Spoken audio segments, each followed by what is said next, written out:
CRPF 180 battalion की जानिब से आज कश्मीर के नौदल तराल में एक मुफ्त तबई कैंप का इनेकाद किया गया, जहां इलाके के लोगों की बड़ी तादाद का तबई जांच किया गया और उनमें मुफ्त दवाएं भी तकसीम की गई। इस दौरान सीआरपीएफ 180 बटालियन के कमांडिंग अफसर भी मौजूद थे, जिन्होंने मेडिकल कैंप का जायजा लिया। मीडिया से बात करते हुए उन्होंने कहा कि वो जम्मू कश्मीर में न सिर्फ अमन कानून की सूरत हाल बरकरार रख रहे हैं, बल्कि फलाही कामों में भी बढ़ चढ़ कर हिस्सा ले रहे हैं ताकि आम लोगों को फायदा पहुंचाया जा सके।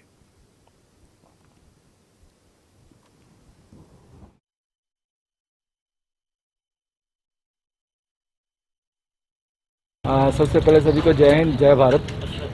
जैसा कि आपको सभी को मालूम है कि सीआरपीएफ जो है इस तरह के कार्यक्रम करती रहती है। इसी कार्यक्रम की जो हम सीक्वेंस में हम लोग हर साल इस तरह के मेडिकल कैंप वगैरह लगाते हैं, जिसका मेन उद्देश्य जो हमारा है आम पब्लिक से जुड़ना है। इसके साथ साथ स्पोर्ट कंपटीशन भी हम करवाएंगे। अभी तक हम 2 मेडिकल कैंप इस वर्ष में लगा चुके हैं और 6 कैंप अभी हमारे लगने हैं। इसमें से एक आपके सामने है, जिसमें आम लोगों की मेडिकल फैसिलिटी को प्रोवाइड करना एक छोटा सा प्रयास है, सिर्फ लोगों के साथ में जुड़ने का। सीआरपीएफ ना केवल एंटी टेररिज्म ऑपरेशन भी कर रही है यहाँ पर, बल्कि आम लोगों के साथ जुड़ने के लिए उनकी सहायता भी प्रदान करती है।